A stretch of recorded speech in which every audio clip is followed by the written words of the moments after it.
With us now is David Heredia. How are you? I'm doing well. How are you? I'm doing well. So we have a mutual friend in common, and she would love for me to just let you know how special you are and how talented you are and how you're inspiring the world. So it's nice to have you here on the show with me. So you are doing so many projects. One of the things I learned about you is that you went from well, you're still an artist. Once you're born an artist, you're always an artist. But you went from an artist to an educator, and you're a filmmaker, and you've got fabulous projects going on. And you talk about Heroes of Color. Tell us about that Yes. project. So Heroes of Color started as a video series basically designed to fill the gap in education that I felt was missing.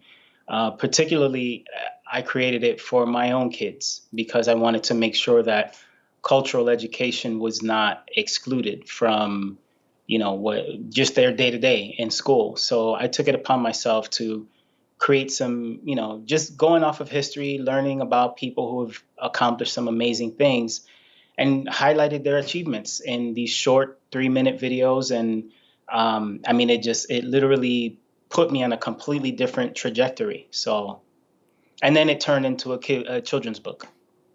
And culture's so important. You know, we all come from somewhere, and just having an appreciation and an understanding and a celebration, it really makes the difference for generations to come. Definitely. I recently bought my friend a coloring book because Crayola was smart enough to realize that skin tone comes in many different shades, many Salute. different colors, and they finally put out a whole set. So it's not like you only have the brown crayon or the peach crayon or the orange crayon and you try to blend it on your own, Yeah. right? There's actually colors now that you could use, to try to replicate all the beauty of someone's skin. So I was pretty excited when I saw that set. You started out working in cardboard. Can you tell us about that? About your cardboard castles that you would build? Oh my God, how did she even know about that? Um, I do my you know, research.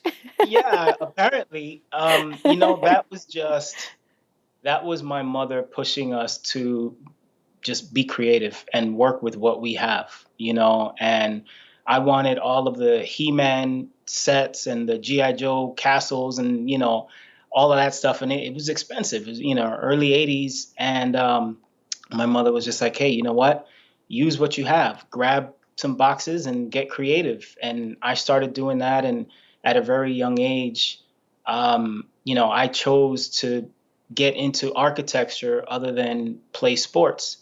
And my brothers were heavily into sports, and I just felt like, you know what, this is my joy. This, I find so much pleasure in creating, and I changed from architecture to animation, but still, as you mentioned, when you're an artist, you're an artist. It's not something that just kind of leaves you, it stays with you. So, wow, I'm surprised you learned about that. I did. I'm fascinated by what it is that you're creating now in your life and the difference that you're making around the world.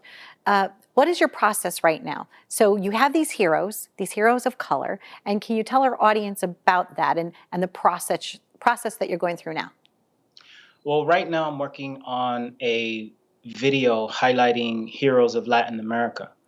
And there are going to be 30 heroes that I'm highlighting. And I just, again, a lot of this comes from me telling the stories that I want to hear.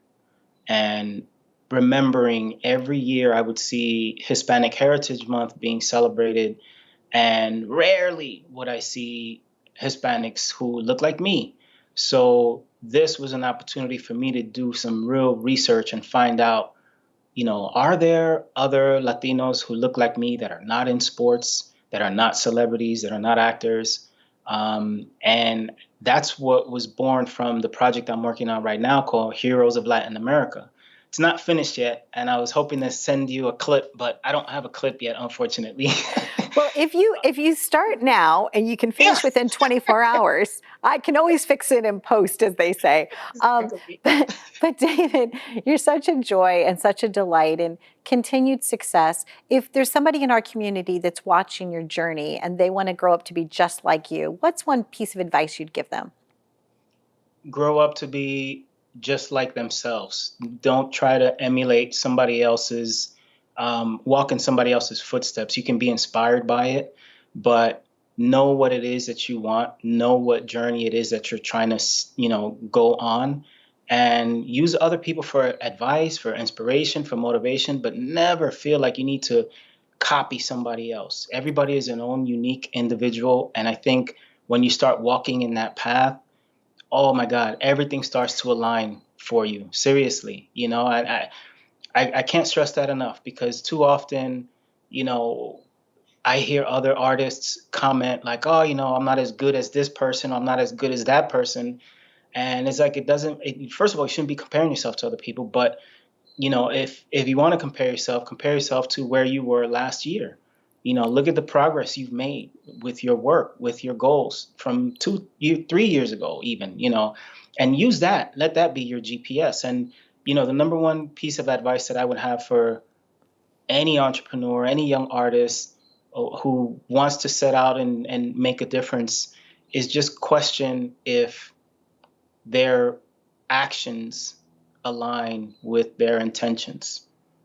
Because so often we say we're all about this one specific cause, and I'm all for my people and Latinos or whatever, but what are your actual actions? Like, what are you actually doing to back that up? So just live in your truth. Like, be sincere about whatever it is that you're trying to accomplish. And when you do that, all of the negativity, all of the doubt, that even self-sabotage, you'll be able to block it out, a lot easier. So I don't know, it's kind of an open-ended response No, there, but no, I think that's a great response because a lot of times I speak on focus, which is figuring out your consistent, unique strengths. And that's exactly what I try to share with them. I could not have, you said it beautifully. I couldn't have said it better myself. I often tell people, don't look to your left or to your right, what somebody has or they have or they've got there before you, because it's your own journey. And if you just stay focused forward, right, yeah, that you're going to absolutely. find your own sweet spot. You know, That's and it right there. yeah, oh, so much fun visiting with you. Like, Continued happiness on your journey, and thank you. I'll see the clip when you're ready to see. Yeah. When you're ready to send it. It's We'll get no started right worries. It's the creative process. It's always ongoing. So happy journeys to you, David. Thanks for now. Thank joining you so us. much. I Okay, be appreciate well. Yeah, I it. appreciate you too. Bye bye. Bye.